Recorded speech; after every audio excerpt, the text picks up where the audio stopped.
ఇవాళ నేను మీకు వంకాయ వేపుడు చేసుకోవడం ఎలాగో నేను నేర్పుతాను. అంటే అందరికీ వచ్చు. నా స్టైల్లో నేను వంకాయ వేపుడు ఎలా చేయాలో నేను మీకు చెప్తాను. సో ఫస్ట్ వంకాయలు ఇలా తరిగి పెట్టేసుకుని నేను ఒక్కొక్క వంకాయని నేను ఇలా తరుక్కున్నాను. ఇలా తరుక్కుంటే పుచ్చులు ఏం లేకుండా చూసుకుని తరుక్కోవాలి. అంటే మనం వంకాయ కూరకి ఎలా గుత్తి వంకాయకి ఎలా తరుక్కుంటాం కదా, నేను చీల్చలేదు. చీల్చేస్తే ఏమవుతుందంటే ముద్ద అయిపోతుంది, ముక్కగా ఉండదని నేను ఇలా తరిగాను. సో మీరు కూడా ఇలాగే తరుక్కోండి, అప్పుడు బాగా ఫ్రై తిన్నట్టు బాగుంటుంది.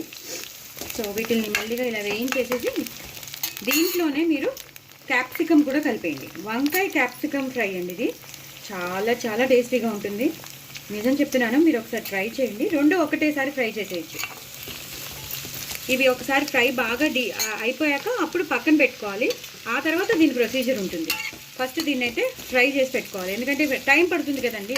ఒకసారి ఫ్రై అయిపోయాయి అనుకోండి, అన్ని మిగతావన్నీ లైన్ బై లైన్ వేసేయచ్చు అనమాట. సో నేను మీకు తప్పకుండా చెప్తాను. ఇది ఫ్రై అయ్యాక నేను మళ్ళీ మీకు షేర్ చేస్తాను.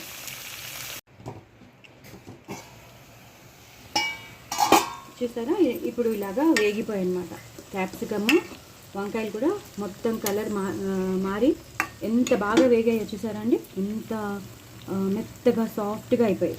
ఇప్పుడు మనం ఎలాగో కూర చేస్తాం కాబట్టి ఇంకా బాగా వేగుతాయి అన్నమాట. సో ఇవన్నీ ఒక దాంట్లోకి ఇలా తీసి పెట్టేసుకోవాలి. ఇప్పుడు అసలైన ప్రొసీజర్ ఫ్రై మొదలవుతుందన్నమాట. సో అది కూడా నేను మీకు చూపిస్తాను. ఫస్ట్ ఇవన్నీ ఇలా తీసి పెట్టేసుకుంటే క్యాప్సికమ్ కూడా చూసారా ఎంత బాగా ఫ్రై అయిందో, చాలా టేస్టీగా ఉంటుందండి క్యాప్సికమ్ వంకాయ ఫ్రై. వచ్చేసి మీరందరూ ట్రై చేయండి. చూసారా, నేను ఎక్కువ నూనె వేశాను సో దట్ తొందరగా వేగిపోతాయి అన్నమాట. ఎక్కువ నూనె వేస్తే మనకి టైము కలిసి వస్తుంది. మనం చూసుకుని వేసామనుకోండి కొంచెం వేగడానికి టైం పడుతుంది. ఇలా మనం వేసామనుకోండి కొంచెం నూనె వేగేటప్పుడే కొంచెం ఎక్కువ వేసేస్తే బాగుంటుంది అన్నమాట. సో ఇప్పుడు ఒక నిమిషం, 1 minute అండి. నేను ఇప్పుడు అసలైన ప్రొసీజర్ స్టార్ట్ అయిపోతుంది.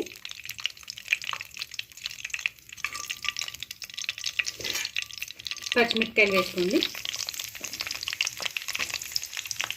పచ్చిమిరపకాయలు వేగాలి ఒకసారి.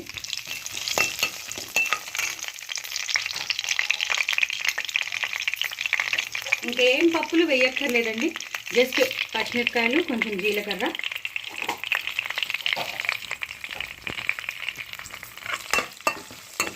వేయించాలి. అదే నూనె సరిపోయింది చూసారా, నేను ఇంకా వేరే నూనె కూడా వేయలేదు. ఆ నూనెతోనే మనం చేసేయచ్చు.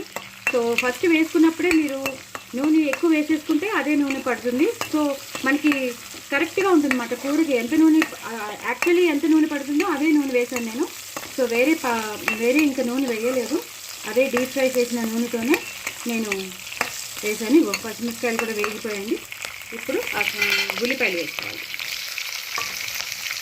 ఉల్లిపాయలు వేసేసుకుంటే ఉల్లిపాయలు కూడా కొంచెం వేగాక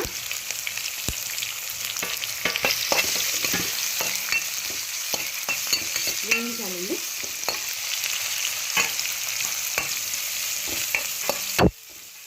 ఉల్లిపాయలు వేగి ఇంకా అల్లం వెల్లుల్లి పేస్ట్ అవి ఏం అక్కర్లేదండి. ఇలా జస్ట్ ఉల్లిపాయలు పచ్చిమిరపకాయలు బాగా వేగిపోయాక, తొందరగా వేగిపోతుంది మనం ఉల్లిపాయలు అనేవి, కొంచెం నూనెతో బాగా ఉంది కాబట్టి నూనె కూడా.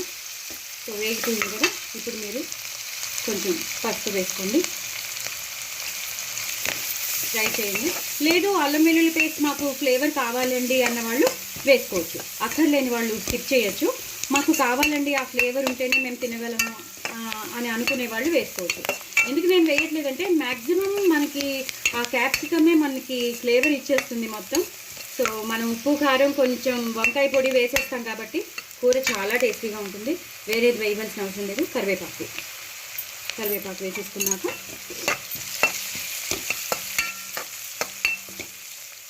అన్నీ ఫటాఫట్ ఇంక వేసేయచ్చండి, ప్రాబ్లం లేదు. కొంచెం మిరియాల పొడి వేస్తే ఏమవుతుందంటే కొంచెం ఘాటుగాను ప్లస్ పాష్ రెసిపీలా ఉంటుంది, స్టైలిష్గా ఉంటుంది అన్నమాట. రెసిపీ అనేది కొంచెం చైనీస్ లాగా అలాగా అనిపిస్తుంది, కొంచెం ఫ్లేవర్ బాగా వస్తుందన్నమాట. సో అది కూడా కొంచెమే వేసాను నేను, పించ్ వేసాను, ఎక్కువ వేసుకోకండి. అది అయిపోయాక ఇప్పుడు మీరు ఇందాక వేయించి పెట్టుకున్న వంకాయలు క్యాప్సికమ్ వేసేసేయాలి. ఇందాక వేయించి పెట్టుకున్న వంకాయలు క్యాప్సికము ఇలా మొత్తం పైనుంచి కిందకి, కింద నుంచి పైకి ఒక్కసారి. ఇప్పుడు మీరు ఒకసారి మూత పెట్టేసుకుంటే ఇంకొకసారి మగ్గాక అప్పుడు మనం ఉప్పు కారం అన్నీ వేసేయచ్చు. నేను దీన్ని మళ్ళీ మీకు షేర్ చేస్తాను. చూసారా ఎంత బాగా ఉల్లిపాయలు, పచ్చిమిరపకాయలు, క్యాప్సికమ్, వంకాయలు ఎంత బాగా సాఫ్ట్గా మగ్గిపోయాయో. ఈ కూర చాలా బాగుంటుందండి. ఇప్పుడు నేను ఎప్పుడు చేసి పెట్టుకుంటాను చూసారా వెల్లుల్లి కారం, అది వేసుకోండి.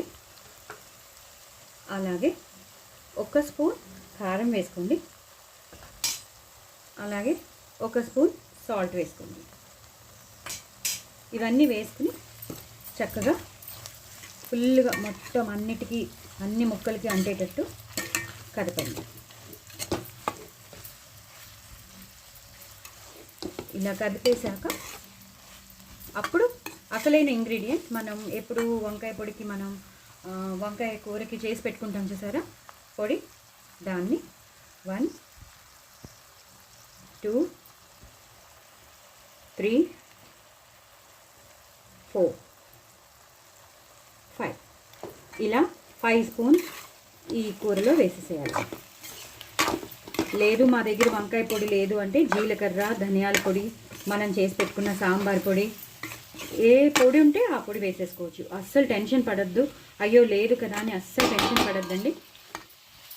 నేను ఇంకో స్పూన్ కూడా వేస్తాను, ఎందుకంటే కలుపుకోవడానికి గ్రేవీ అంటే ఎక్కువ పొడి ఉంటేనే మనం బాగా కలుపుకోవచ్చు కదా. నేను అందుకే చేసి పెట్టుకుంటానండి, ఎక్కువ మోతాదులో చేసి పెట్టుకుంటాను, సో దట్ కూర చాలా టేస్టీగా ఉంటుంది. చూసారా, ఒకవేళ నూనె తక్కువ అయితే వేసుకోవచ్చు, నో ప్రాబ్లం, నూనె వేసుకోవచ్చు. నేను పైనుంచి ఇంకొంచెం నూనె వేసేసాను. ఒక్కసారి మూత పెట్టేస్తే అయిపోతుందండి. నేను మళ్ళీ దీన్ని రెసిపీ నేను లాస్ట్లో ఏం చేయాలో నేను చెప్తాను. సో ఇలా ఉంటుందండి. ఇందాక కూరలో అన్నీ ఉప్పు, కారం, కొంచెం పించ్ ఆఫ్ మిరియాల పొడి, అలాగే వంకాయ పొడి అన్నీ వేసేసాను కదండి. నేను చెప్పినట్టు మీరు ఇలాగే 1 స్పూన్ కారం, అంటే నాది పెద్ద స్పూన్ కాబట్టి నేను 1 స్పూనే వేశాను. అలాగే ఉప్పు కూడా అలాగే వేశాను. వంకాయ పొడి మాత్రం నేను ఫస్ట్ 5 స్పూన్స్ వేసాక మళ్ళీ ఇంకో 2 స్పూన్లు వేశాను, కావాలనే వేశాను. సో తప్పకుండా మీరు ఇలాంటివి చేసి పెట్టుకోండి. లేదు అంటే జీలకర్ర, ధనియాల పొడి, అలాగే పప్పుల పొడి, పల్లి పొడి, నువ్వుల పొడి ఏది ఉన్నా సరే అది ఇలా వేసేసుకోండి ఫ్రైకి. లేదని మాత్రం టెన్షన్ పడకండి.